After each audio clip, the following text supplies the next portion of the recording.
kalau masa studinya sudah selesai,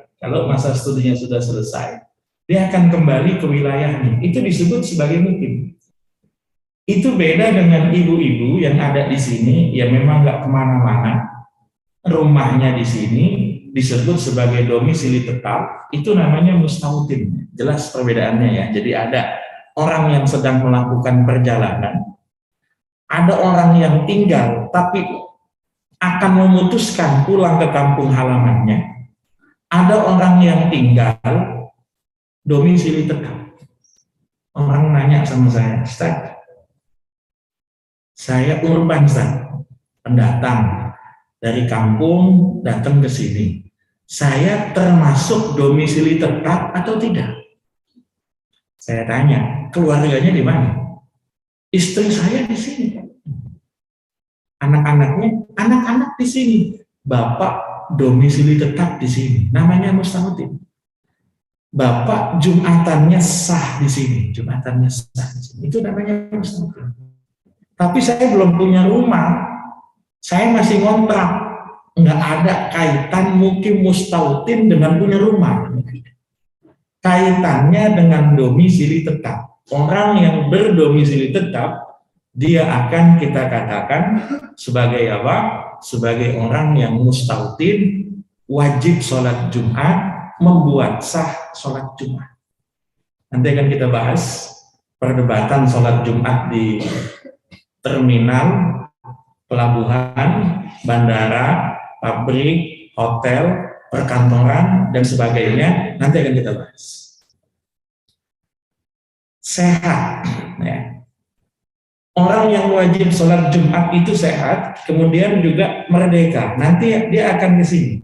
Yang tidak wajib sholat Jumat, 1 sakit, 2 musafir, 3 anak-anak, 4 wanita. Sakit yang bagaimana yang bikin orang tidak wajib melakukan sholat Jumat? Tadi sudah kita bahas.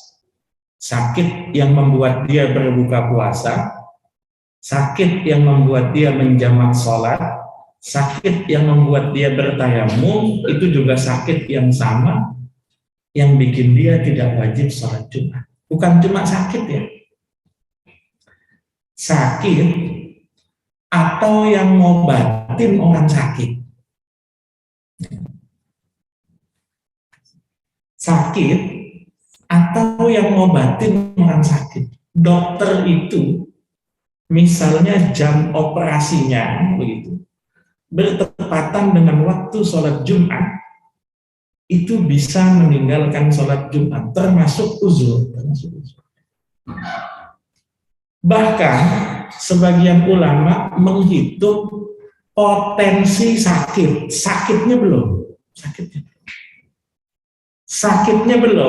tapi kalau saya datang Jumatan, mungkin saya sakit. Itu yang dipakai oleh Majelis Ulama Indonesia untuk memutuskan bahwa di saat pandemi mewabah di zona merah kemarin, tidak dilangsungkan kegiatan ibadah Jumatan, nggak ada.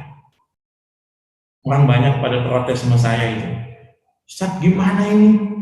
Masjid kok ditutup, nggak ada Jumatan. Saya bilang kemarin masjid dibuka situ diem aja, pas ditutup seolah-olah kayak paling heboh begitu, kata saya. Kalau Anda masjid ditutup, Anda pengen melakukan sholat, Anda bisa melakukan sholat sunnah.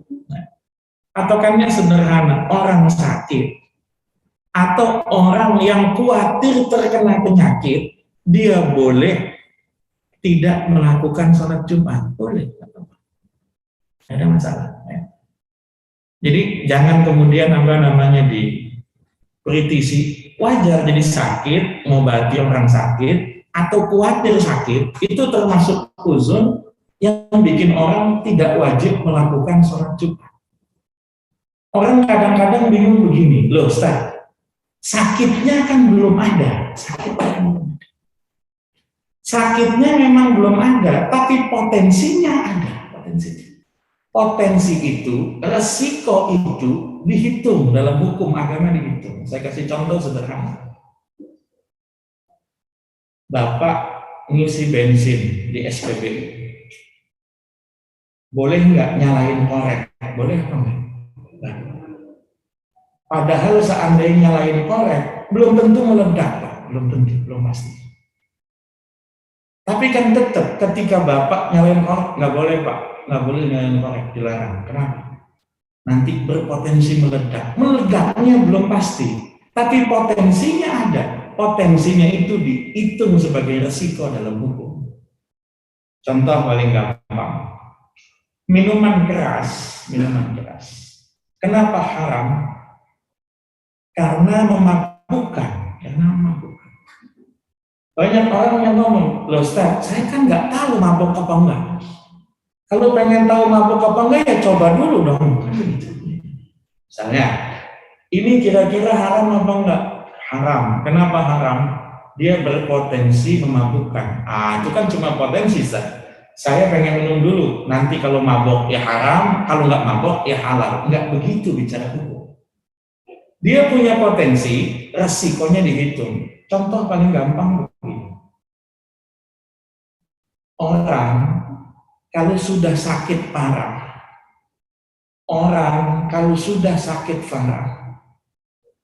kebijakan dia terhadap harta lebih dari sepertiga, itu harus sepersetujuan ahli warisnya.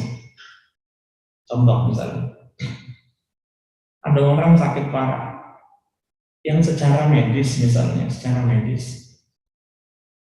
besar kemungkinan, agak susah, kecil kemungkinan untuk bisa diselamatkan. Tapi mungkin kesadarannya kadang-kadang masih ada. Itu nggak boleh dia mentasarufkan harta lebih dari sepertiga. Misalnya udah sakit parah gitu, kemudian ngomong sama anaknya, saya punya simpenan 200 juta, udah sedekahin ini buat masjid. Ini nggak bisa 200 juta kalau total aset hartanya nggak bisa disedekahin ke masjid, nggak bisa. Sebab kenapa? Sebab kalau nanti orang ini meninggal, hutang-hutang dia akan ditanggung oleh ahli warisnya. Jadi dia boleh mewakafkan, dia boleh berwasiat, dia boleh mensedekahkan kalau kurang dari sepertiga. Harta saya ada 300 juta, kamu pakai sedekah ke masjid 50 juta, boleh. Kalau kurang dari sepertiga, boleh. Kalau lebih dari sepertiga nggak boleh. Duit masih duit dia, betul. Harta masih harta dia. Tapi potensi kematiannya besar. Sewaktu-waktu dia meninggal, ahli warisnya yang akan nanggung hutangnya. Maka nggak boleh dia tasarrufkan harta lebih dari sepertiga. Termasuk, mohon maaf, orang yang hampir meninggal, kalau menceraikan istri, cerainya nggak sah. Ada orang nih, udah hampir meninggal, kok wasiatnya malah aneh, cerai istri saya, katanya. Apa musuhan sama istrinya atau apa? Cerai yang berdasarkan motif supaya istri nggak dapat warisan, itu nggak sah. Jadi pas sudah meninggal sengaja, saya cerai istri, saya kesel sama dia supaya dia nggak dapat warisan. Tindakan yang semacam itu dipandang tidak sah dalam agama, padahal dia belum mati. Dia belum meninggal dunia, masih sah sebagai suami. Kenapa nggak bisa menceraikan? Potensi matinya besar. Jadi potensi itu dihitung ya. Jadi kalau misalnya daerah zona merah begitu, pandemi mewabah luar biasa begitu, kemudian kebijakan penguasa dan ulama setempat mengatakan bahwa Jumatan sementara ditiadakan di zona merah, itu ada dasarnya. Dasarnya apa? Sakit atau kekhawatiran terhadap sakit. Kemudian lagi musafir. Nah, musafir ini hati-hati. Dalam mazhab Syafi'i, musafir yang tidak wajib sholat Jumat itu musafir yang berangkatnya sebelum subuh hari Jumat.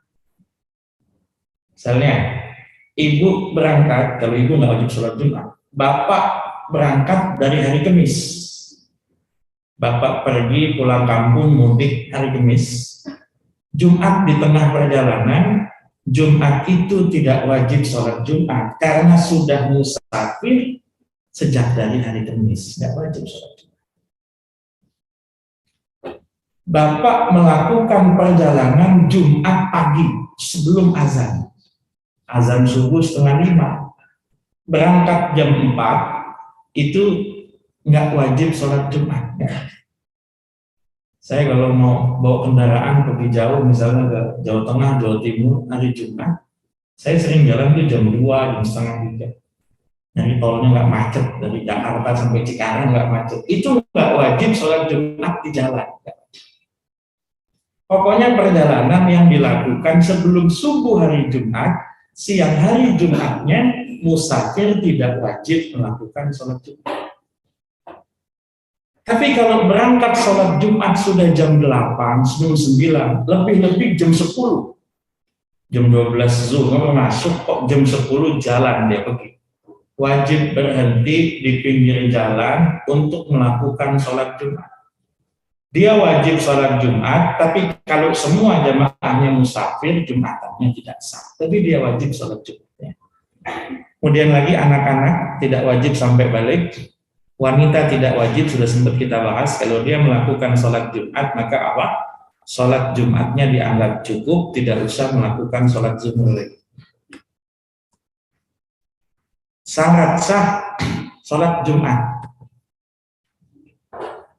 1, dilaksanakan di pemukiman. Nggak harus masjid, Pak. Orang Jumatan belum terbangun masjid, Jumatan di ruangan. Yang penting dalam pemukiman itu sah Jumatan. Banyak itu di kantor-kantor basement, parkiran, kalau hari Jumat itu dijadiin lokasi Jumatan. Cuma yang jadi masalah, sholat Jumat itu harus dilaksanakan dalam madhab Syafi'i fi abniyatin, atau dalam bahasa fikih fi khuttati abniyatin, di dalam pemukiman, di wilayah pemukiman. Kawasan yang bukan pemukiman tidak dilakukan sholat Jumat, tidak. Contoh, ibu di Arafah, kalau kebetulan wukufnya hari Jumat, orang sering nyebut hajinya Haji Akbar. Orang di Arafah tidak melakukan sholat Jumat karena Arafah bukan pemukiman, bukan.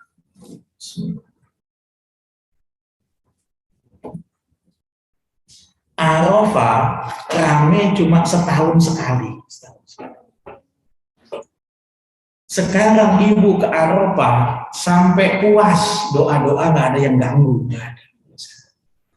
Tapi kalau tanggal 9 ibu ke Arafah, 9 Zulhijjah, ramenya luar biasa. Arafah bukan pemukiman, maka tidak dilaksanakan Jumatan di Arafah, tidak. Mina juga sama. Misalnya wukufnya hari Kamis atau Rebo, maka Jumat, Sabtu, Bapak Ibu masih berada di Mina, tidak dilakukan sholat Jumat di Mina karena Mina bukan pemukiman, bukan. Nah,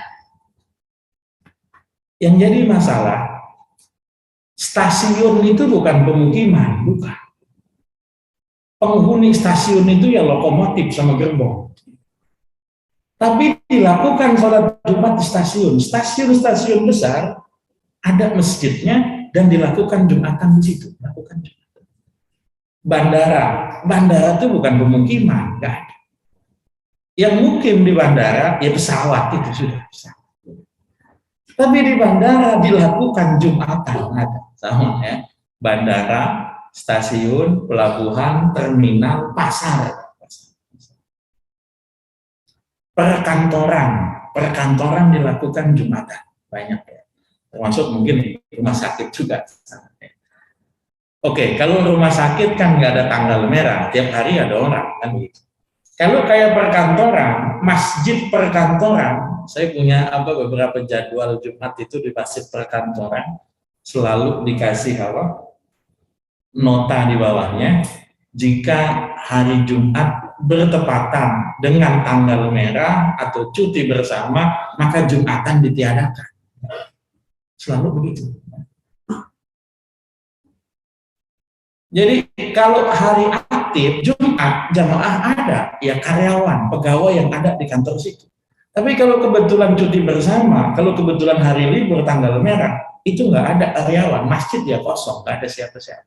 Paling tinggal security aja, nggak ada siapa-siapa. Nah, apa hukumnya menyelenggarakan Jumatan di tempat-tempat yang bukan pemukiman? Oke, kita akan lihat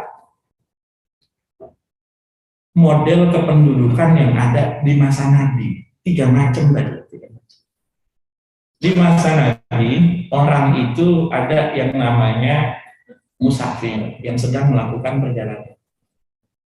Ada yang mungkin berdiam di satu tempat, tapi akan kembali.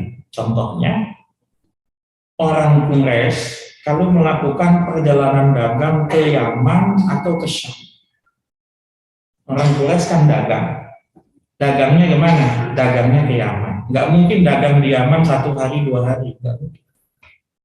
Perginya aja sebulan kok. Masa dagangnya 2 hari? Nggak mungkin. Kalau mereka misalnya jalan perginya 1 bulan, ya seenggak-enggaknya dagang 1 bulan. Seenggak-enggaknya. 1 bulan orang ada hanya mungkin musafir. Kalau 1 bulan. Mereka dikatakan musafir ketika dalam perjalanannya, ketika sudah tinggal lebih dari 3 hari, mereka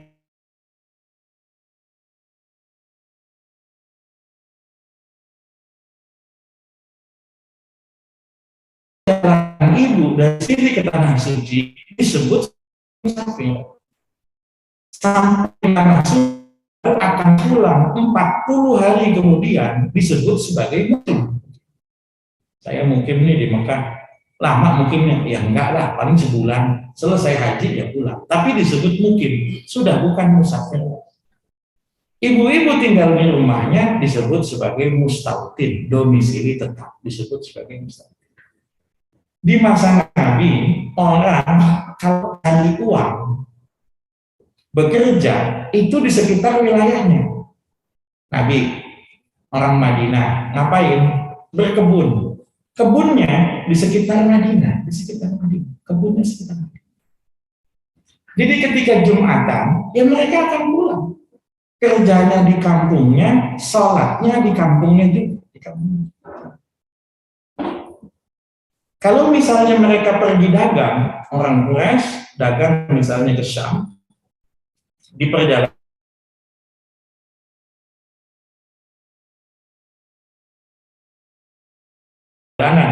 kalau wilayahnya wilayah Islam, mereka akan melakukan Jumatan bukan sebagai musafir tapi sebagai mukim. Sekarang kita itu kependudukannya sudah beda. Jarang orang yang bekerja di wilayah dekat rumahnya. Tinggal di Tangerang, kerja di Jakarta. Itu kira-kira musafir atau bukan?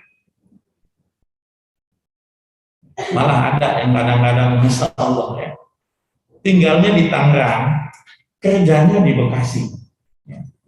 Banyak saya punya teman itu, ya, tinggalnya di Maja, itu namanya Rampas Bitung kan, tinggalnya di Maja, kerjanya di Sudirman, naik kereta cepet kan begitu. Itu kira-kira musafir apa bukan? Jadi tinggalnya di Maja, kerjanya di Sudirman, banyak yang kayak begitu. Nah, oke, ada 3 hal. 1, ngikut mustautin, mereka bukan mustautin. Ngikut pendapat yang paling hati-hati, diusahakan ada orang yang tinggal di wilayah sekitar yang diikutkan sebagai jamaah Jumat di situ. Misalnya, kalau beberapa perusahaan itu kadang-kadang ada perjanjian dengan penduduk setempat, beberapa jenis pekerjaan diserahkan kepada orang lokalnya begitu. Misalnya apa?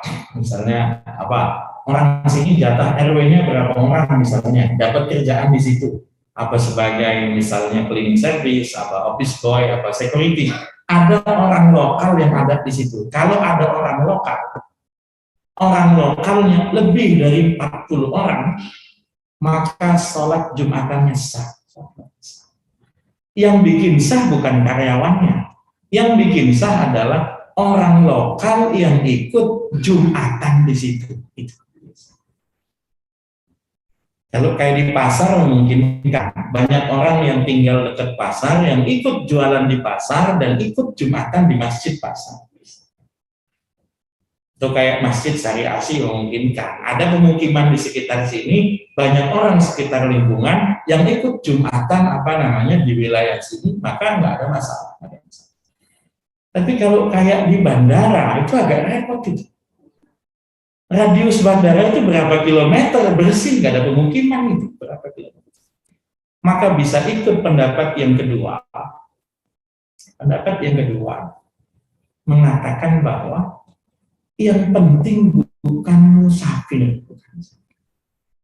Jadi orang berangkat kerja masih pulang lagi di bawah jarak perjalanan sholat qashar, dia nggak disebut musafir. Menurut pendapat yang kedua begitu.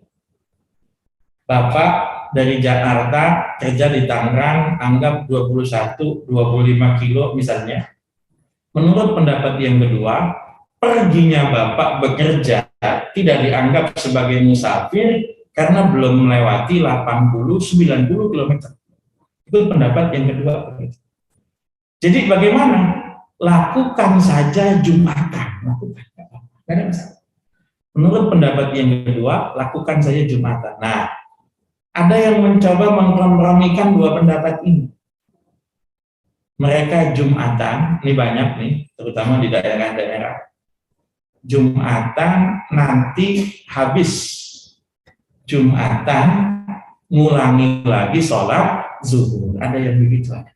Jadi Jumatan dulu, habis Jumatan nanti ngulangi sholat zuhur. Oke. Sebelum saya lanjutin, kalau ada yang mau ditanyakan silakan.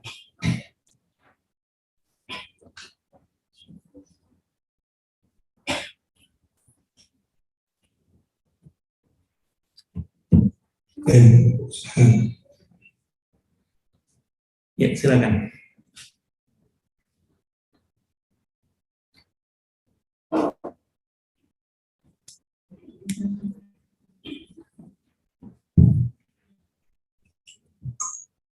Assalamualaikum warahmatullahi wabarakatuh. Waalaikumsalam. Mau tanya Pak Ustadz ya, itu kalau Jumat, katakan kalau laki-laki 3 kali berturut-turut tidak melaksanakan Jumat, itu termasuk apa ya Pak Ustadz? Yang kedua,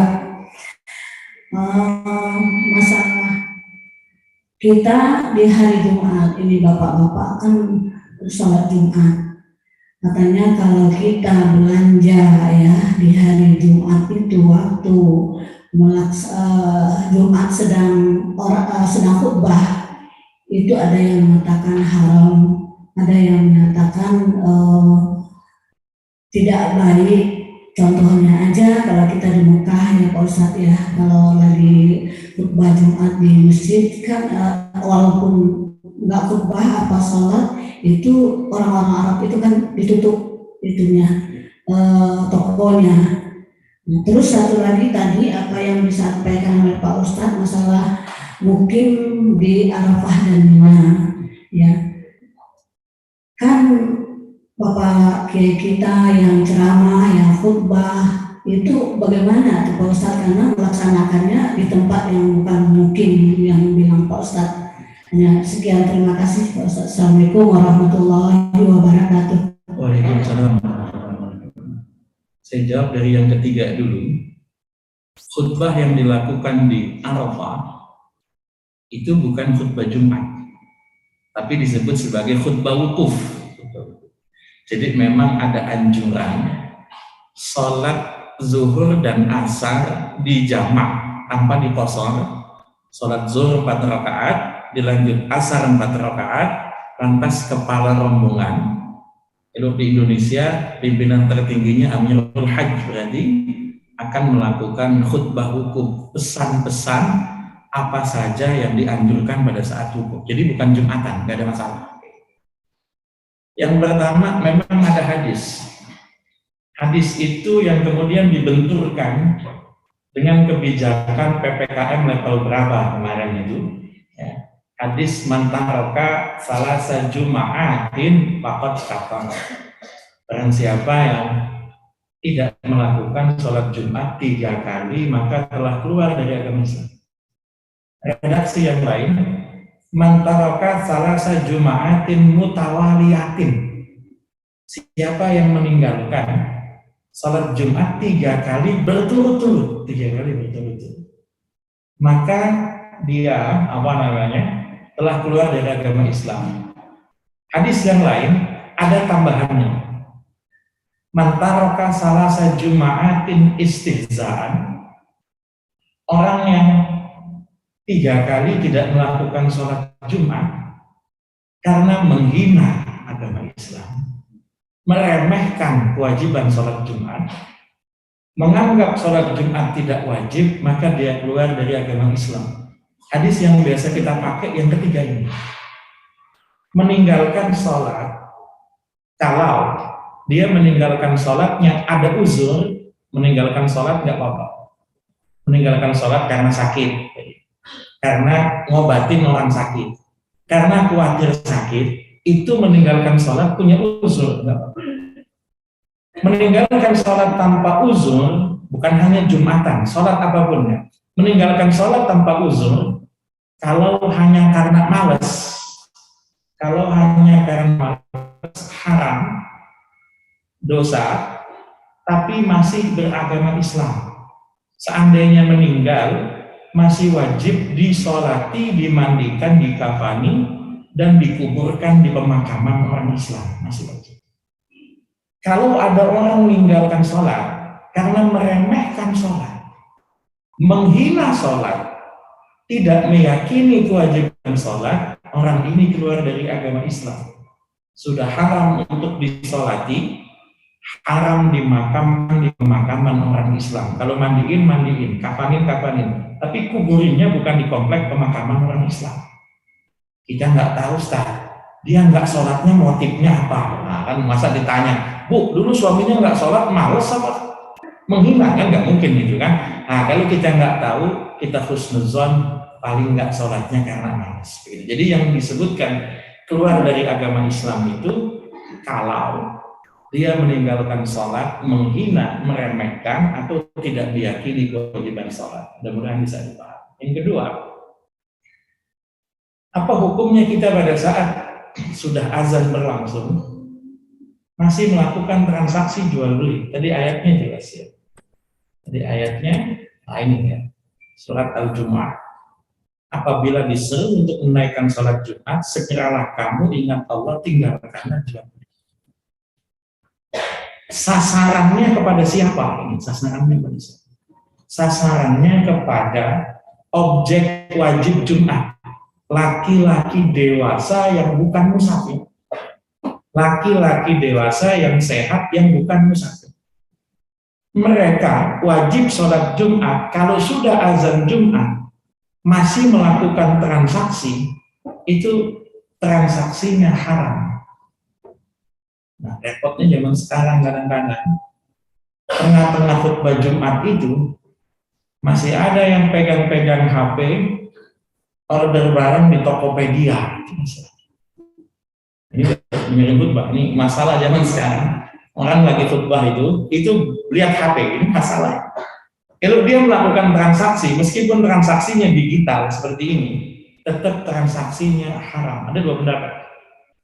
Pendapat yang pertama mengatakan transaksinya haram. Kalau cuma sekedar haram, berarti cuma dosa. Tapi kalau disebut transaksinya tidak sah, ini yang paling bahaya. Kalau disebut transaksinya tidak sah, uang yang diterima penjual menjadi uang haram, tidak boleh digunakan. Barang yang diambil pembeli menjadi barang haram, juga tidak boleh untuk digunakan. Ya. Kalau di Saudi memang Masya Allah, jangankan sholat Jumat, sholat 5 waktu wajib tutup, itu peraturan pemerintah. Kalau ada toko besar, apalagi swalayan nggak tutup, izinnya dicabut. Kalau dulu benar-benar begitu azan, 5 menit sebelum azan, itu orang luar semua ditutup. Kalau sekarang masih ada yang nakal dikit-dikit, pokoknya ditutup dari luar, yang dalam masih pada belanja, masih ada. Saya punya teman itu, pengen cukur rambut, sudah mau masuk waktu sholat, jam 11 siang, saya rapi umroh, pengen cukur botak. Tukang cukurnya tinggal satu pangkasnya itu. Saya duluan, alhamdulillah, udah selesai, teman saya masuk. Baru separuh botak, azan, tutup. Jadi keluar dari salon tuh ya kayak di film-film itu udah. Ya tutup. Itu saking apa? Saking memang peraturan pemerintahnya. Mudah-mudahan bisa dipahami. Kalau ada pertanyaan yang lain silakan.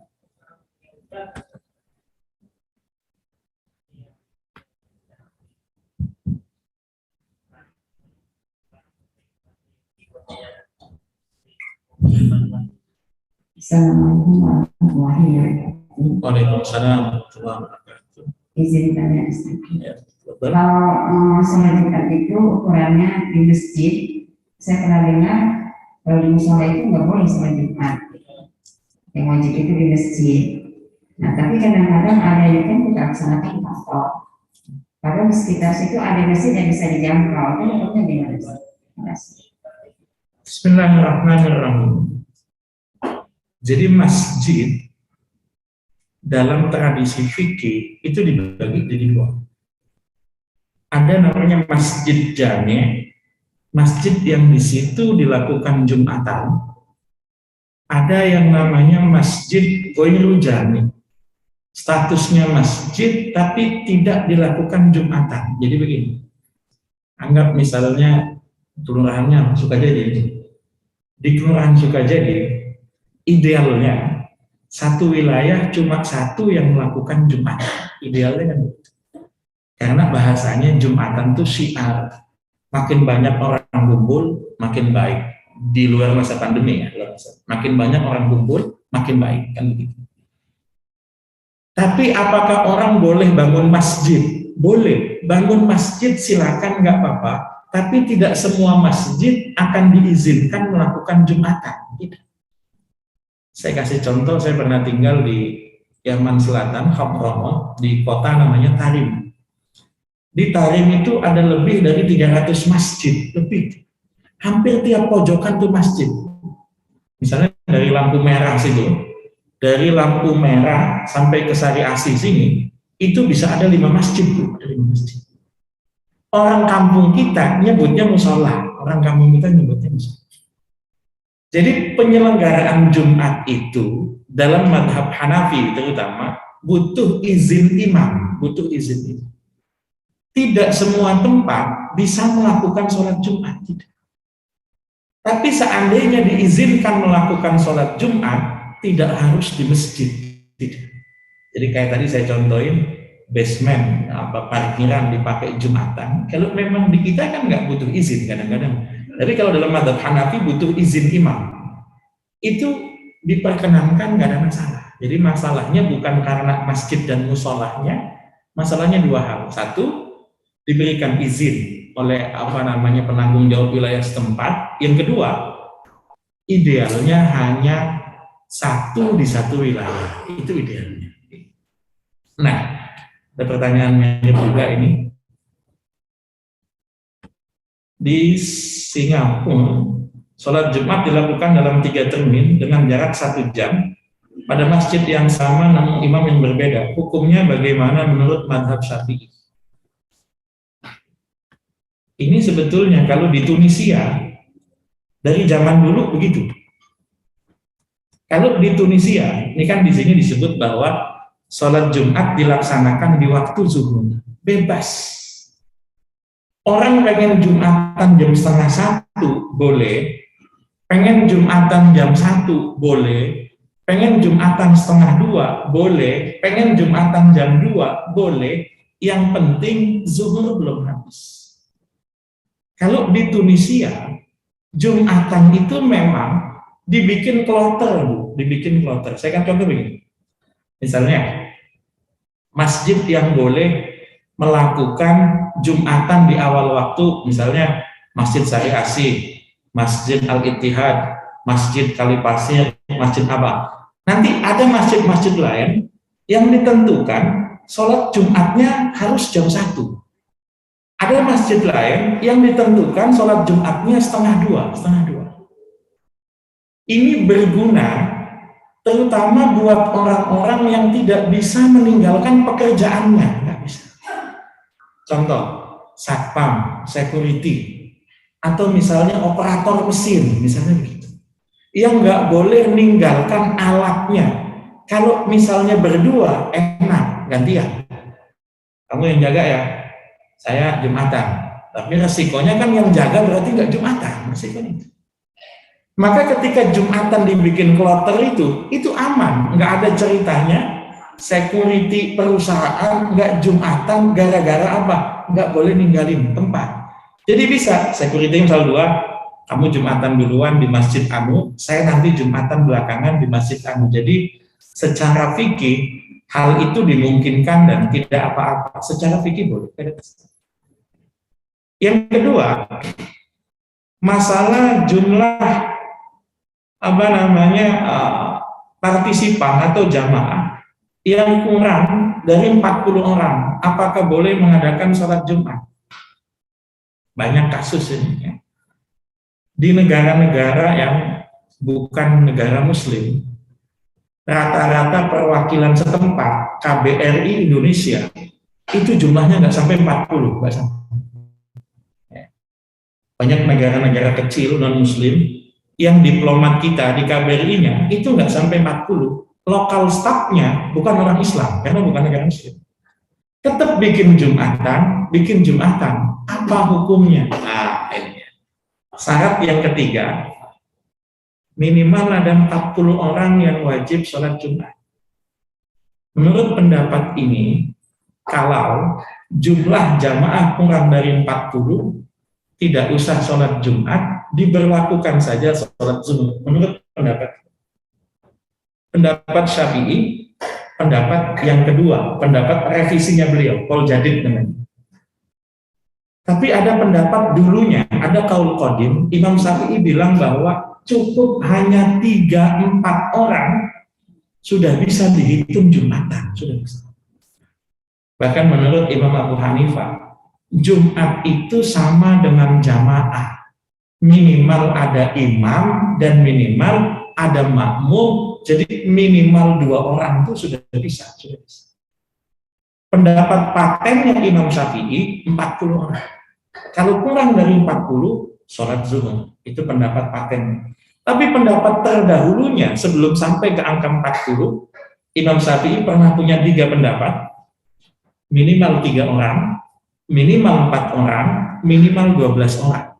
Minimal 3 orang, minimal 4 orang, minimal 12 orang. Jadi kita kalau memang ada di negara yang kurang jumlah muslimnya, kita bisa sholat Jumat meskipun kurang dari 40 dengan mengikuti madhab Syafi'i, pendapat yang lama sebelum Imam Syafi'i pindah ke Mesir ya. Mudah-mudahan bisa dipahami.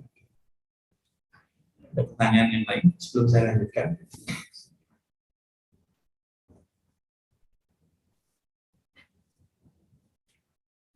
Oke, saya lanjutkan. Tidak didahului Jumat yang lain di lokasi yang sama. Pendapat yang paling hati-hati, idealnya Jumatan itu di satu wilayah. Kecuali kalau wilayahnya luas. Di Madinah, di masa Nabi, Jumatan hanya dilakukan di Masjid Nabawi. Orang-orang yang jauh dari pinggiran kota, dari suburban Madinah, Dawahil Madinah, itu melakukan sholat Jumatnya bersama dengan Nabi. Maka nggak usah kaget kalau ada hadis Nabi siapa yang berangkat Jumatan fi sa'atil ula, ini jam pertama. Jam Arab klasik Bu, jam Arab klasik Pak, ngitung jam itu bukan pagi jam 6, bukan. Tapi ngitung jam itu pagi jam 12. Tapi jam 12. Jadi ngitung jam 7 itu jam 1. Jadi ngitungnya matahari terbit, matahari terbenam. Jam 7 itu jam 1, jam 8 itu jam 2. Orang-orang pinggiran kota Madinah yang sholat Jumat bersama dengan Nabi berangkat dari pagi. Maka ada hadis kan, siapa yang sholat Jumat jam pertama, jam 1, jam 7 berarti kalau diterima dapat pahala onta, kata Nabi. Yang jalan jam kedua berarti jam 8, berarti apa? Berarti dapat pahala sapi. Jam ketiga jam 9 dapat pahala kambing. Jam keempat berarti jam 10 dapat pahala ayam, kan begitu. Jam kelima jam 11 dapat pahala telur ayam. Itu yang jam 11 itu. Kira-kira Mas Faisal nanti tahu itu. Yang di bawah telur ayam itu siapa aja? Kira-kira kan begitu. Yang berangkat jam 11 saja disebut itu karena orang-orang jauh datangnya ke Madinah. Jadi idealnya satu wilayah, satu masjid yang digunakan Jumatan. Masjidnya boleh banyak, tapi yang dilakukan Jumatan hanya beberapa. Kecuali kalau wilayahnya luas atau terpisah sungai, itu boleh. Atau ada permusuhan yang kalau digabung itu malah konflik, itu boleh. Maka sebagian ulama kemudian bikin satu syarat, jarak minimal satu masjid ke masjid yang lain. Beda-beda. Ada yang mensyaratkan 1 mil. 1 mil itu ya hampir 1,5 kilometer. 1,5 kilometer. Repotnya sekarang, masjid dekat-dekatan itu banyak. Masjid dekat-dekatan. Saya dulu agak hati-hati. Kalau madzhab fikih Syafi'i kan yang umum orang nggak boleh masjid 2. Itu kalau 2 yang sah duluan itu yang Jumatannya dulu. Ngitungnya duluan dari mana? Takbiratul ihram imamnya duluan. Wah itu kan repot itu. Akhirnya orang pada cepet-cepetan khutbah supaya bisa cepet-cepet qomat, cepet-cepet sholat. Nah, itu Pak.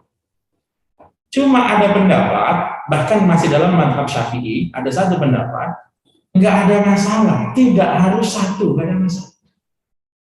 Di Mesir itu Masya Allah, saya waktu di Yaman, memang masjid itu yang dipakai Jumatan beberapa. Tapi di Mesir itu Bu, jarak 50 meter, 100 meter, masjid dua-duanya bikin Jumatan. Di teman-teman ini kadang-kadang ada yang iseng itu, turun dari flat, turun dari flatnya, apartemennya turun, rumah susunnya turun, itu masih makan ciki, beli chips dulu, beli potato itu, beli ciki. Dia dengerin, khutbahnya siapa duluan ya? Ini apa yang ini? Oh ini udah khutbah kedua nih, masuk ke masjid sini. Ternyata masjid sini doa, itu masih tega. Kalau teman-teman saya itu udah duduk satu masjid sampingnya doa, pindah lagi, pindah masjid. Saya tanya, mengapa pindah? Duluan yang sono ada. Karena masjidnya samping-sampingnya. Dalam mazhab Syafi'i, idealnya satu wilayah satu. Tapi dalam mazhab juga ada pendapat Imam Subki, ada yang kontemporer, ada pendapat Syekh Ismail bin Usman Zain juga sama. Jumatan itu syiar. Kalau Jumatannya banyak, berarti syiarnya makin banyak. Alasannya Jumatan itu syiar, Jumatannya banyak, syiarnya malah banyak. Jadi kalau kita ikut pendapat yang kedua, nggak ada masalah orang Jumatan di masjid yang berdekatan, yang penting sama-sama jamaahnya adalah jamaah wajib Jumat. Yang terakhir syarat sah sholat Jumat diawali dengan 2 khutbah. Kalau khutbah Jumat itu pasti 2 khutbah diselingi dengan duduk, patokannya gampang. Kalau imam ngajak istighfar berarti mau duduk, fastaghfiru innahu huwal ghafurur rahim, imam duduk, imam bangun lagi, itu khutbah yang kedua. Katakan. Kalau Idul Fitri, Idul Adha, itu memang hadisnya agak bias. Jadi Bapak jangan kaget. Kalau orang khutbah Idul Fitri kok nggak pakai duduk, kok nggak pakai duduk. Ada orang khutbah Idul Adha kok nggak pakai duduk, nggak usah kaget. Memang hadisnya agak bias. Tapi kalau hadisnya khutbah Jumat jelas sekali kata Nabi, Rasul khutbah, 2 khutbah diselingi dengan duduk. Jadi diawali dengan 2 khutbah ya, salat Jumat itu. Kemudian sunnahnya Jumat. Sunnah Jumat yang pertama adalah mandi ya, mandi. Mandinya mulai jam berapa? Mandinya mulai subuh sudah bisa diniati mandi Jumat, bisa. Jadi yang penting sudah terbit fajar, sudah azan subuh, sudah bisa diniati mandi Jumat. Bapak-bapak kan agak repot itu. Kalau misalnya mau Jumatan mandi dulu, waduh repot di tempat kerja, mandi nggak bawa anduk, nggak bawa apa. Kalau mandinya sudah lewat azan subuh, sudah bisa diniati mandi Jumat. Mandi Jumat hukumnya sunnah, tapi beberapa kali kejadian Nabi nyuruh pulang orang yang belum mandi beberapa kali. Hadisnya yang kuat banget satu, pernah ada orang dia pengen sholat, waktu Nabi lagi khutbah, kemudian ditahan sama Nabi, ditanya sama Nabi. Situ sudah mandi apa belum? Dia jawab belum. Apa kata Nabi? Pulang dulu, pulang, mandi, balik lagi. Kalau di syariah sih saya nggak tahu tuh, kira-kira yang dipulangin berapa banyak itu. Sebab Nabi bilang pulang dulu, mandi kata Nabi, baru nanti balik lagi. Hukumnya sunnah, nggak wajib. Seandainya kadang-kadang ada istilah tuh orang malam Jumat sunnah Nabi itu banyak. Sunnah Nabi malam Jumat itu baca sholawat, itu sunnah Nabi. Sunnah Nabi malam Jumat baca surat Al-Kahfi, itu sunnah Nabi itu ya. Tapi orang kadang-kadang sunnahnya ke yang itu aja itu ya. Misalnya dia punya 2 macam mandi. Dia wajib mandi besar, mandi jinabat. Dia juga sunnah mandi Jumat, cukup 1 kali mandi dengan 2 niat bisa, nggak apa-apa, nggak ada masalah, nggak apa-apa, nggak ada masalah. Yang kedua, memakai parfum, wangi-wangian, sunnah itu, hukumnya sunnah. Pakai parfum, pakai wangi-wangian, baik parfum yang ada di badan, parfum yang ada di baju, atau parfum yang ada di ruangan, idealnya begitu ya. Jadi hari Jumat itu hari besar ya. Bahkan sebagian ulama menganjurkan hari Jumat itu makannya agak lebih enak dari hari biasa tuh ya. Nah, repotnya ibu-ibu pada ngaji, suaminya enggak, repotnya. Kalau suaminya ngaji juga tagih itu, hari Jumat Pak, ini kata Ustadz itu masaknya harus lebih enak daripada hari biasa ya. Pakai parfum ya, jadi baik di badan, Bapak pakai deodoran, pakai Rexona, pakai apa, atau di baju, pakai minyak wangi, pakai apa, atau di ruangan. Zaman Nabi pakai bukhur ya, pakai apa, pakai gaharu ya kan. Kalau zaman sekarang kita bisa pakai Stella, pakai apa segala macam, parfum pokoknya. Dibuat apa? Dibuat orang nyaman berada di lokasi Jumatan. Ketiga, berpakaian putih. Berpakaian putih sunnah dilakukan di hari Jumat. Kalau bisa total putih, nggak apa-apa. Kalau nggak bisa total putih, salah satunya ada yang putih.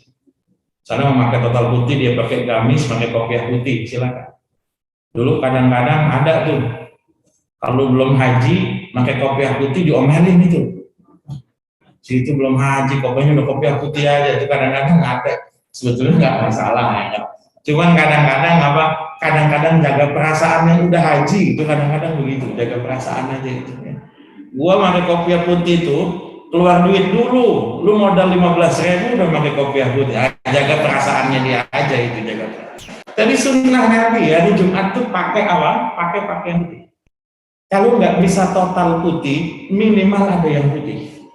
Apa bajunya baju putih, apa sarungnya sarung putih, apa kemudian apa namanya kopiahnya bebas, pokoknya apa namanya ada salah satu pakaiannya yang warnanya warna putih.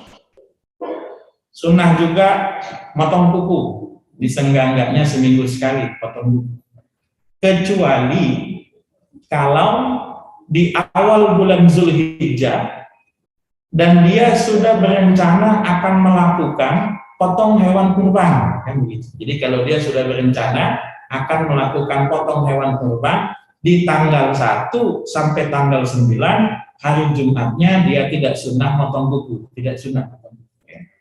Kemudian apa namanya kumis ya, merapikan kumis, yang lain-lain, yang namanya sunnah fitrah itu. Sunnah fitrah itu bulu ketiak, bulu kemaluan ya, kemudian lagi apa namanya kuku ya kan, kumis, kemudian lagi merapikan jenggot, merapikan jenggot. Yang punya jenggot, bagi yang punya jenggot, kalau sudah lebih 1 genggamnya segini berarti, itu dianjurkan untuk dirapikan. Jadi jangan mentang-mentang Nabi bilang pelihara jenggot sampai segini ya. Jadi kalau udah lewat 1 genggam, ada sunnah dirapikan, digunting nggak? Nabi itu jenggotnya panjang, tapi biar panjang disisirin, diminyakin, tetap indah dilihatnya, tetap indah. Sunnah-sunnah apa? Sunnah-sunnah fitrah namanya. Termasuk juga nanti sunnah pergi dan pulang dari jalan yang berbeda. Ya nggak usah ekstrim. Pergi lewat sini, pulang lewat Lipo ya nggak usah kayak gitu juga, enggak. Ya cukup sekiranya beda gang, beda jalan, beda apa, itu sudah cukup itu. Jadi pergi dan pulang lewat jalan yang berbeda, termasuk sunnah juga. Itu nanti adalah apa? Memperbanyak baca sholawat Nabi, baik di malam Jumat atau di hari Jumat, sunnah. Termasuk sunnah Jumat juga membaca surat Al-Kahfi. Bisa dibaca di malam harinya, bisa dibaca di hari Jumatnya. Termasuk sunnah juga punya waktu khusus buat berdoa. Buat yang laki-laki, biasanya yang dipercaya sebagai waktu yang mustajab, ya, sebagai waktu yang gampang dikabulkan doa, adalah ketika khatib duduk di antara 2 khutbah. Di fastaghfiru innahu huwal ghafurur rahim, ya kan begitu. Itu biasanya orang sholawatan kan. Allah itu pakai waktu buat berdoa, waktunya sebentar, jadi minta yang penting-penting saja, minta yang penting-penting saja. Termasuk apa juga? Termasuk sunnah Jumat juga.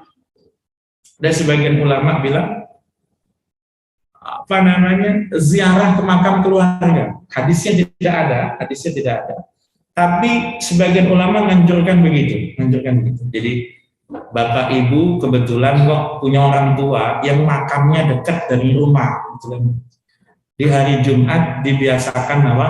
Ya apa 1 Jumat sekali, apa sebulan sekali hari Jumat atau kapan begitu, itu ziarah ke makam orang tua, Ya. Oke, sebelum saya lanjutin lagi, kalau ada yang mau ditanyakan, tafadhol.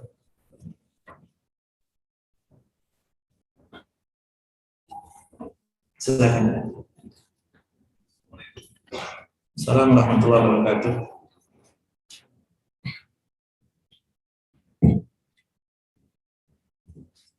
Nah, tadi yang belum dijelaskan, kalau ada sholat yang pakai di satu masjid atau di masjid lain yang rusak banget. Jadi yang ditanya tadi Dr. Agung bahwa ada termin itu di satu masjid boleh, nggak apa-apa. Boleh.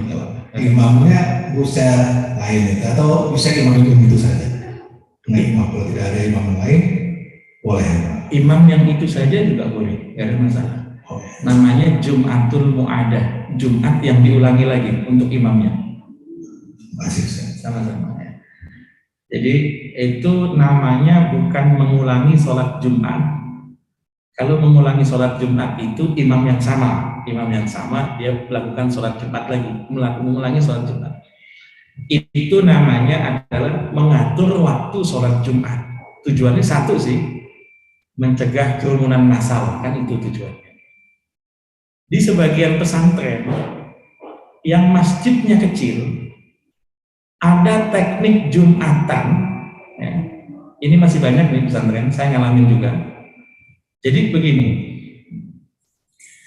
jamaah sholat Jumat itu minimal 1 rakaat, Saya pernah ngalami mondok di pesantren yang katakanlah santrinya ada 1000, tapi kapasitas masjid dan halaman itu hanya untuk 500 orang.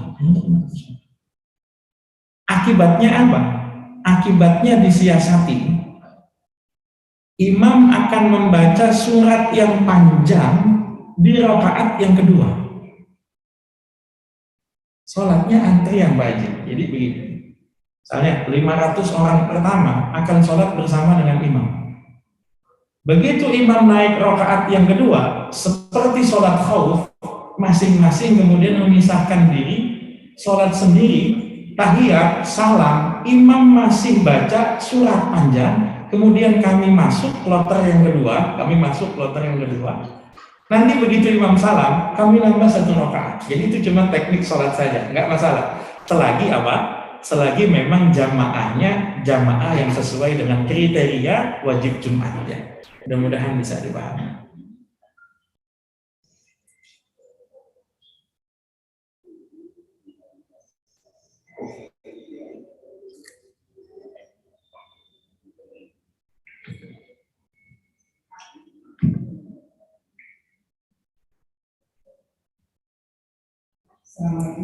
Assalamualaikum warahmatullahi wabarakatuh. Tadi saya kurang jelas yang mandi sunnah Jumat. Nah, itu tadi sesudah azan atau sebelum azan? Sesudah azan. Sesudah azan. Kalau sesudah azan, kalau kita mau itu kan boleh ya Mas. Kalau kita mau sholat ke masjid. Ya. Jadi patokannya adalah mandi sunnah sudah masuk ketika apa? Ketika azan Jumat, azan subuh masuk, mandi Jumat sudah dilakukan. Enggak harus kita lakukan menjelang sholat subuh. Kalau orang nggak punya mandi wajib, aman saja. Kita sholat subuh belum mandi, nggak masalah. Pulang sholat subuh jam 6, setengah 6, jam setengah 7 kita baru mandi akan berangkat kerja, sudah bisa diniati mandi Jumat. Yang penting sudah lewat azan subuh begitu. Mudah-mudahan bisa dipahami. Terima kasih. Kemudian ini berlaku juga untuk perempuan kami. Apakah ada sunat mandi sunat Jumatnya? Begitu. Kemudian tadi Ustaz kan mengatakan warna putih. Apakah ada warna yang tidak disukai Nabi misalnya? Apakah pernah saya dengar apa ada warna sesuatu warna gitu yang warna ini kurang disukai Nabi gitu? Apa ada benar hadisnya? Bismillahirrahmanirrahim. Tadi apa masalah mandi Jumat? Apakah juga sunnah dilakukan oleh wanita? Hadisnya Nabi bilang guslul Jum'ati wajibun ala kulli muhtalimin. Mandi Jumat itu dianjurkan bagi setiap orang dewasa. Bahasanya Nabi setiap orang dewasa. Sebagian ulama mengatakan tujuan mandi Jumat itu karena dia pengen berangkat sholat Jumat. Maka perempuan baru sunnah mandi kalau dia memang pengen berangkat Jumatan. Tapi sebagian ulama mengatakan tujuan mandinya itu bukan karena dia pengen berangkat Jumatan, tapi memuliakan hari Jumat. Itu mirip sama seperti mandi lebaran. Ibu-ibu mengalami menstruasi, tidak ikut sholat id, tapi tetap dianjurkan hadir di wilayah sholat id dan tetap sunnah mandi. Karena mandinya kaitannya bukan dengan hendak sholatnya, tapi kaitannya dengan apa? Kemuliaan harinya. Jadi kalau kita ikut pendapat yang pertama, perempuan tidak disunnahkan mandi Jumat karena memang mereka tidak melakukan sholat Jumat.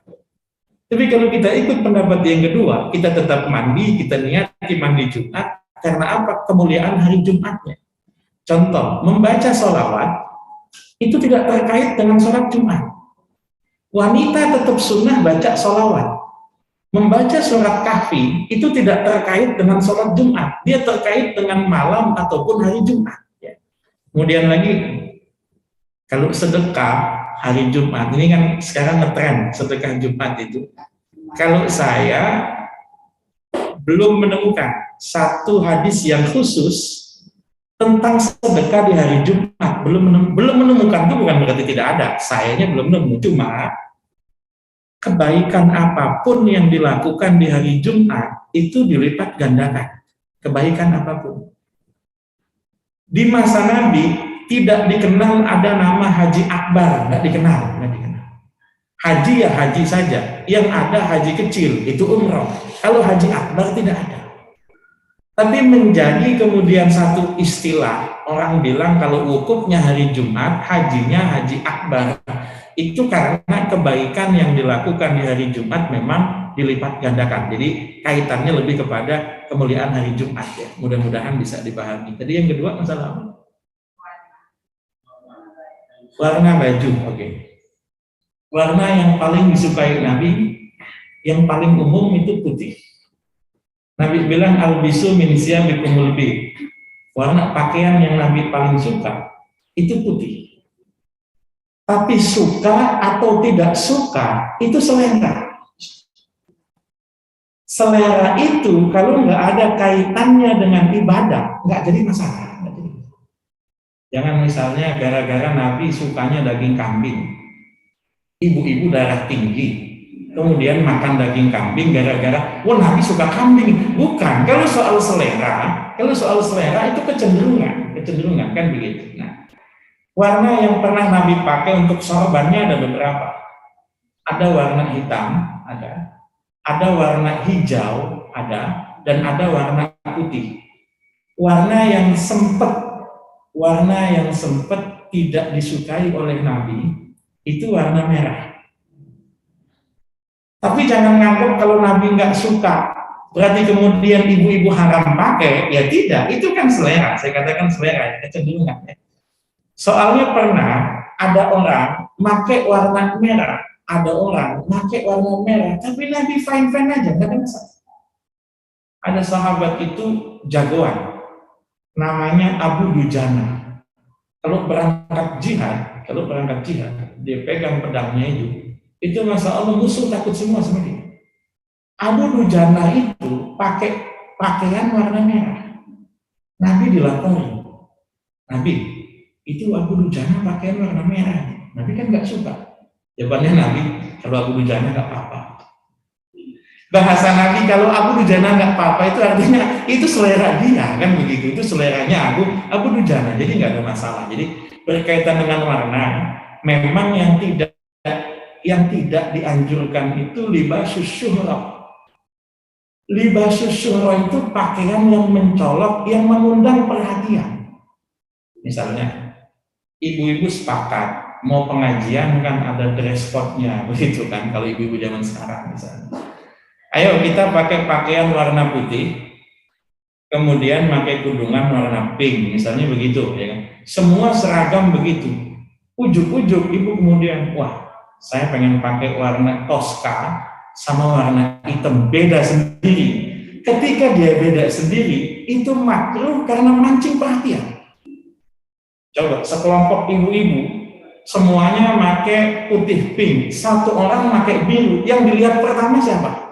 Yang pakai biru. Jadi libasus syuhroh itu ya, libasus syuhroh itu apa? Adalah pakaian yang gampang ngundang perhatian. Itu yang tidak disukai oleh Nabi ya. Mudah-mudahan bisa dipahami.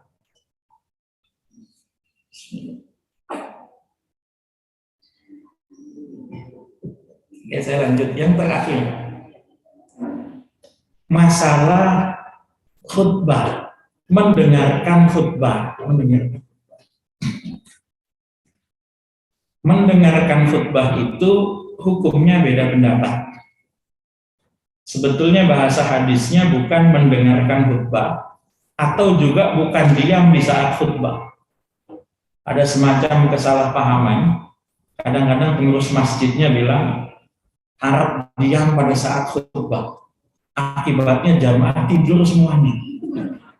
Karena disuruhnya diam. Panduan nabinya bukan diam. Panduan nabinya simaklah khutbah. Kata Nabi, ansitu wasma'u. Kan begitu.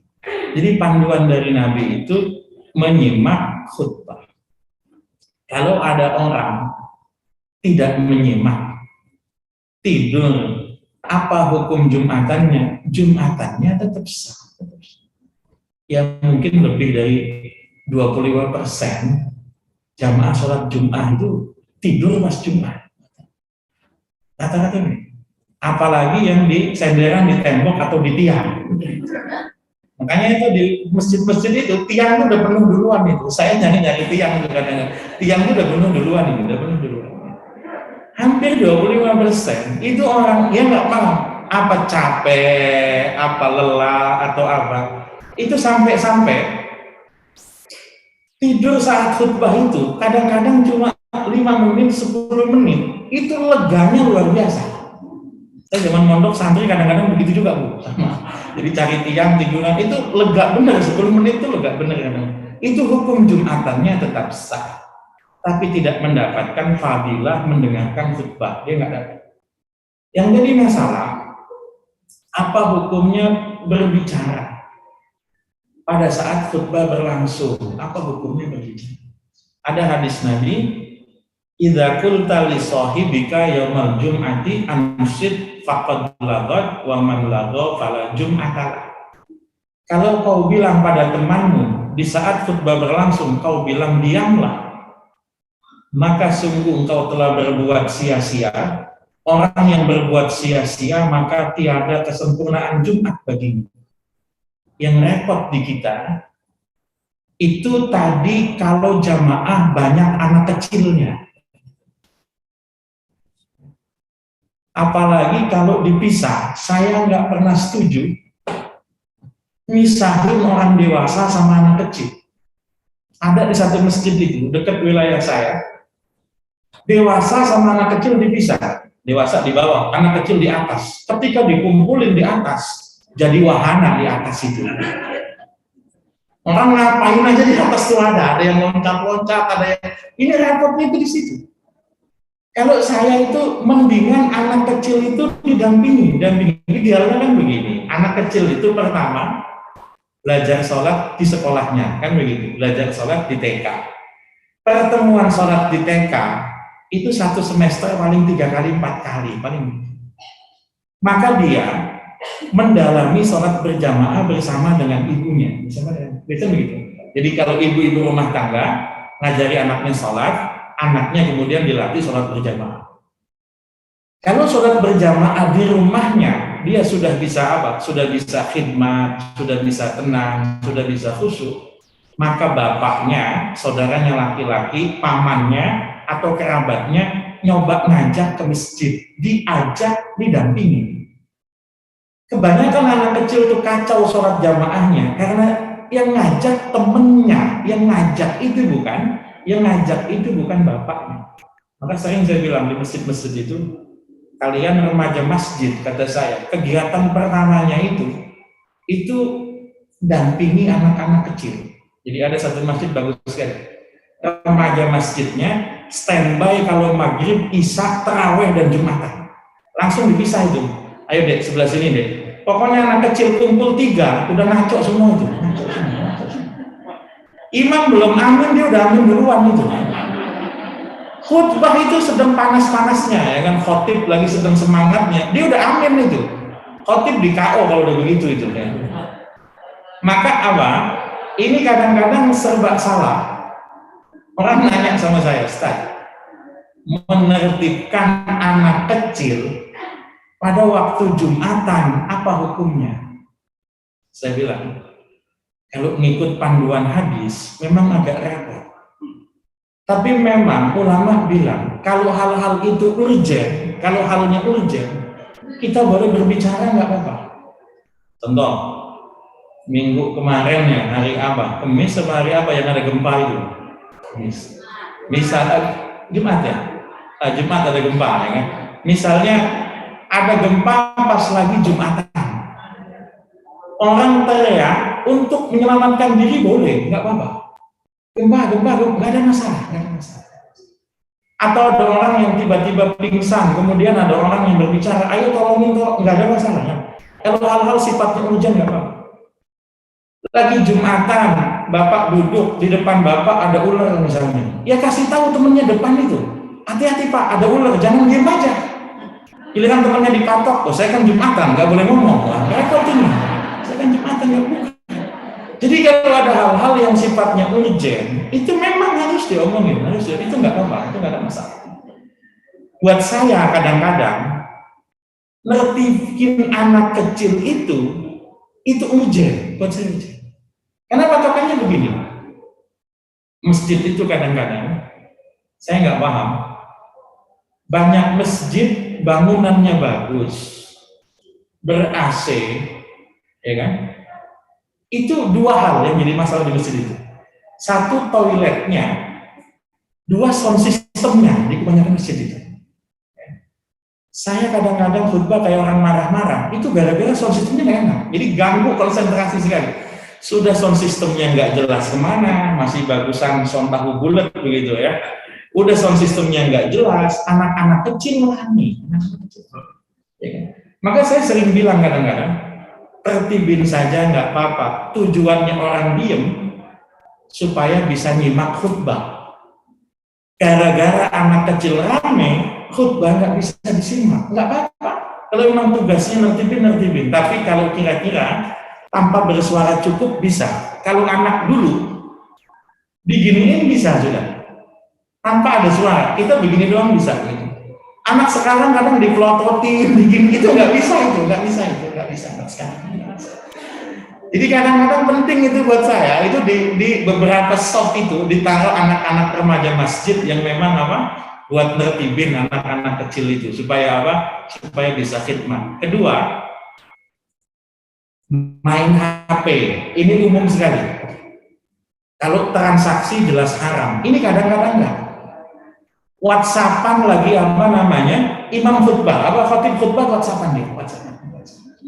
Oh, itu Jumatan di mana? Di sini enak nggak? Wah, lama banget khatibnya nih. Kalau saya tanya, kamu ngapain? Saya kan nggak ngomong, pokoknya nggak ngomong. Nah, ini repotnya kan begitu. Pokoknya kamu dengan chatting itu sudah ngomong lewat tulisan. Karena konsentrasi terganggu, fokus mendengarkan isi khutbah nggak ada. Atau contoh, ini kadang-kadang dilematis juga. Di masjid disediain buletin Jumat. Bagus, nambah wawasan. Bagus, nambah pencerahan. Tapi kadang-kadang, kalau dia dengerin khutbahnya bete, buletinnya dibaca. Maka idealnya apa? Supaya sama-sama enak, khotibnya jangan lama-lama. Khutbah Jumat itu idealnya 10 sampai 15 menit. Khutbah Jumat lewat 20 menit, buat saya udah offside itu, udah offside. Coba, sekarang zuhur jam berapa, Ustaz Faisal? Jam 12 lewat. Hah? Jam 12 lewat. Azan dulu. Habis azan qobliyah dulu. Habis qobliyah azan lagi. Kadang-kadang jam 12.20 itu baru naik khotib. Khotibnya lama lagi aja begitu. Kadang-kadang jam 1 kurang seperempat itu baru mulai baru mulai sholat. Jam 1 pas selesai. Orang bingung, yang kerja belum makan siang, yang sekolah udah harus berangkat sekolah, yang tugas. Maka idealnya khutbah Jumat itu di angka 10 sampai 15 menit. Yang penting pesannya tersampaikan. Ambil ayat 1 tentang apa, ambil hadis 1, 2, 3 tentang apa, boleh kisahkan satu kisah, boleh. Yang penting nggak lama-lama. Pesannya ada. Sebab kadang-kadang, Masya Allah, ada khutbah itu, dari awal sampai akhir, saya dengerin, saya nggak tahu pesannya apa, Misalnya jelas, misalnya apa? Misalnya bulan Orang kalau dia paham 12 bulan, dia bikin tema yang beda-beda enak. Misalnya apa? Misalnya sabar, oke. Dia ambil ayat tentang sabar. Dia ambil hadis tentang sabar. Dia contohkan bagian-bagian kesabaran. Kesabaran ada berapa? Pesannya sudah nyampe, ya sudah, selesai. Pesannya apa? Ingat mati. Ambil ayat tentang kematian. Ambil hadis tentang kematian, ceritakan kisah. Apakah Nabi pernah ngingetin orang ingat kematian? Manfaat ingat kematian apa? Selesai. Misalnya apa? Puasa. Ayatnya puasa apa? Hadisnya puasa apa? Ceritakan model puasa orang-orang yang bertakwa seperti apa? Pesannya nyampe, selesai. Kecuali kalau khutbah Idul Fitri, khutbah Idul Adha agak lebih lama dari biasanya, nggak apa-apa. Khutbah Idul Fitri itu ya bisa antara 15 sampai 20 menit bisa, ada masalah. Nah, jadi idealnya khutbahnya tidak terlalu panjang, sholatnya agak lebih lama dari sholat zuhur, mestinya begitu. Jadi kalau khutbahnya anggap misalnya 10 menit, seenggak-enggaknya sholatnya juga 10 menit begitu. Ini kadang-kadang dibalik. Khutbahnya panjang kali lebar begitu kan. Sholatnya kadang-kadang ada yang baca Al-Kafirun di Jumatan tuh ada. Saya pikir tega bener ini. Sholat seminggu, saya pernah dengar sholat Jumat baca kulhu itu pernah. Saya pikir tega bener. Ini sholat Jumat itu cuma seminggu sekali. Nabi ngasih apa? Ya misalnya pengen ambil utuh. Ambil misalnya surat apa namanya Al-A'la, surat Al-Ghasyiyah, Sabihi sama Al-Ataka, atau enggak pengen ngambil surat penuh, ya baca ayat yang ada kaitan dengan tema khutbahnya apa gitu ya. Mudah-mudahan bisa dipahami. Kalau ada hal-hal yang masih iskal atau ada yang ingin ditanyakan, tafadhol. Ya, silakan.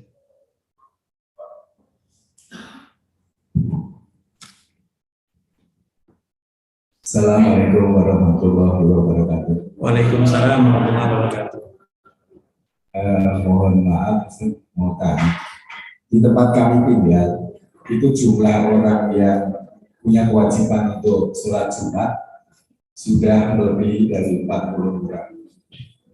Tetapi setelah sholat Jumat selesai, ada sekelompok jamaah yang perkiraan kami itu melaksanakan sholat zuhur. Apakah ada tuntunannya? Terus bagaimana sikap kita menghadapi yang katakan fenomena menurut kami, tempat kami? Terima kasih. Ibu silakan.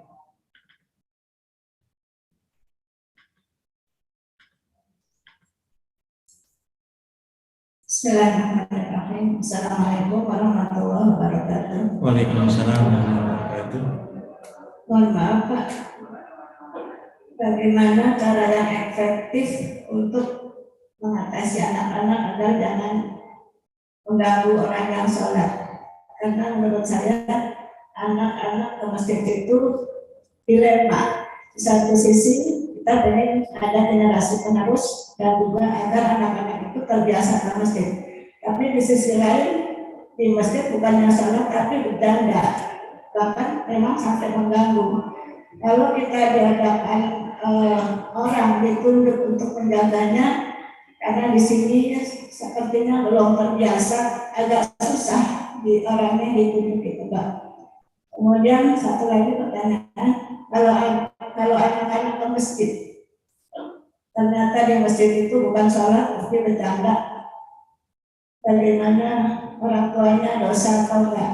Karena saya pernah juga saya ngomong, ibu-ibu jangan senang kalau anaknya ke masjid karena di masjid itu belum tentu sholat, tapi dia bercanda. Kalau anaknya sholat tentu pahalanya untuk ibu, tapi kalau anaknya bercanda untuk orang tuanya juga dapat dosa. Saya salah nggak kalau ngomong begitu Pak Ustaz? Terima kasih. Assalamualaikum warahmatullahi wabarakatuh. Waalaikumsalam warahmatullahi wabarakatuh. Kasus yang tadi Bapak alami itu banyak sekali dilakukan, terutama di wilayah agak ke barat ya, Kabupaten Tangerang, Serang, Pandeglang. Itu rata biasanya habis Jumat itu melakukan lagi sholat zuhur. itu diambil dari mana? Diambil dari poin yang keempat ini. Tidak didahului Jumat yang lain di lokasi yang sama. Tadi saya bilang idealnya sholat Jumat itu hanya satu pelaksanaan di satu wilayah. Sementara zaman sekarang banyak sekali terjadi pemekaran. Yang dulu dianggap satu kampung jadi 3 kampung. Yang dulu cuma satu desa jadi 3 kelurahan, kan? Ada masjid tuanya misalnya ada masjid barunya ada.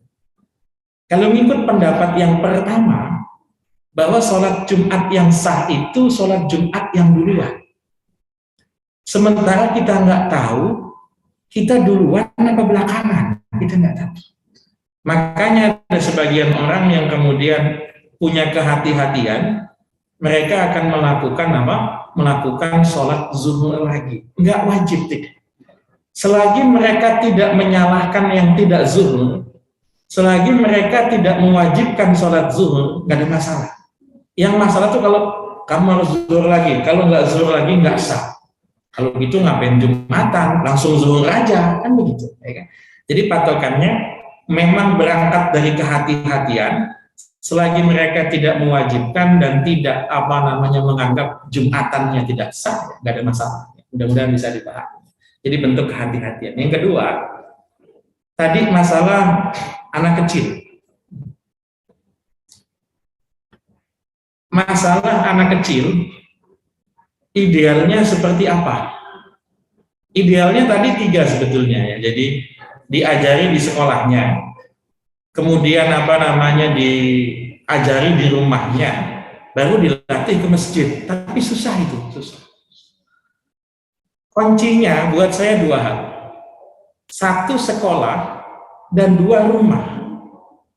Anak kecil tuh kenapa bikin rame? Karena memang dia sholat bersama dengan temannya. Kecenderungan anak kecil tuh main. Kalau anak kecil didampingi oleh orang tua, saudaranya yang lebih besar, dewasa, atau didampingi oleh guru sekolahnya, itu akan lebih baik. Maka lebih baik kalau TK itu tidak hanya praktek sholat di TK-nya, tapi praktek sholat di masjid. Jadi jangan TK itu diajaknya manasik-manasik mulu, gitu kan. Udah diajarinnya haji segala macam, sementara wudhu dan sholatnya masih bermasalah. Ini kritikan saya buat TK itu begitu, gitu. Jadi semangatnya kalau jalan-jalan manasik begitu.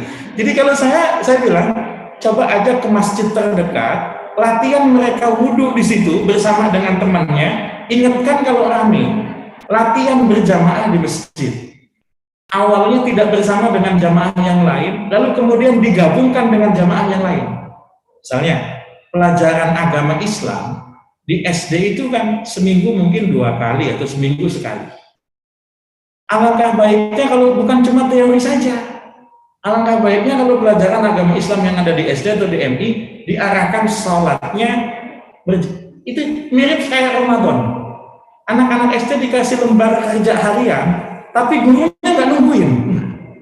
Jadi anak itu nulis saya baca Quran 5 juz, padahal ya nggak tahu apa yang dibaca sama dia itu. Kan tinggal tanda tangan sama imam, sama khotib kultum, udah begitu saja. Jadi fungsinya 2 macam buat saya. 1, fungsi keluarga. 2, fungsi sekolah, diperdayakan. Ya. Sebab kalau kita salah mendidik anak diomelin, akibatnya kapok ke masjid, itu lebih bahaya lagi itu, lebih bahaya lagi. Yang kedua, ya, kalau bercandanya tidak mengotori masjid, kalau bercandanya tidak mengganggu orang sholat, kalau bercandanya tidak mengganggu kekhidmatan orang yang ibadah, dia nggak dosa. Maka ada kasus Nabi sholat, sujud dinaiki sama cucunya, ada kan seperti itu. Terlepas apakah Nabi sholatnya di rumah atau di masjid, tapi ada. Jadi patokannya, menurut Imam Ghazali itu tidak mengotori masjid, tidak mengganggu orang yang ibadah, nggak apa-apa. Tapi kalau mengotori masjid, ganggu orang ibadah, orang tuanya tanggung jawab ya. Mudah-mudahan bisa dipahami. Terakhir, apabila kita sholat, adakah sholat yang sia-sia? Bukan masalah diterima, tapi seperti istilah buat apa sholat? Nah, ini sering juga ya. Sholat itu 2 macam. 1 kewajiban, Dua efeknya, sholat baru berefek kalau berkualitas, sama kayak puasa. Puasa itu kewajibannya nahan diri dari makan mulai dari subuh sampai maghrib. Efeknya takwa. Tapi puasa yang bikin takwa itu susahnya luar biasa. Gimana puasanya mau takwa? Jam 8 baru mulai puasa, istrinya udah nanya mau makan apa. Jam 8 baru mulai puasa, istrinya udah mau belanja ke pasar nanya, udah inget makanan lagi kan gitu ya. Tapi yang penting kewajibannya. Jadi sholat itu yang kita kejar pertama kewajibannya. Idealnya inna sholata tanha 'anil fahsya'i wal munkar, kan begitu. Sholat mencegah perbuatan munkar. Jangan sampai nanti ada istilah, buat apa dia sholat tapi ngomongin orang. Mendingan gua kagak sholat tapi kagak, bahaya juga ini. Jangan membandingkan sesuatu yang nggak bisa dibandingkan. Dia sudah sholat, tapi masih melakukan dosa. Ya mudah-mudahan dengan sholatnya diberi hidayah oleh Allah. Tetap ada gunanya ya. Mudah-mudahan bisa dipahami. Sudah berakhir waktunya ya. Saya cukupkan sampai di sini. Sama-sama kita tutup dengan doa kafaratul majlis. Subhanakallahumma bihamdik. Asyhadu an la ilaha illa anta astaghfiruka wa atubu ilaik. Hadanallahu wa iyyakum ajmain. Assalamualaikum warahmatullahi wabarakatuh.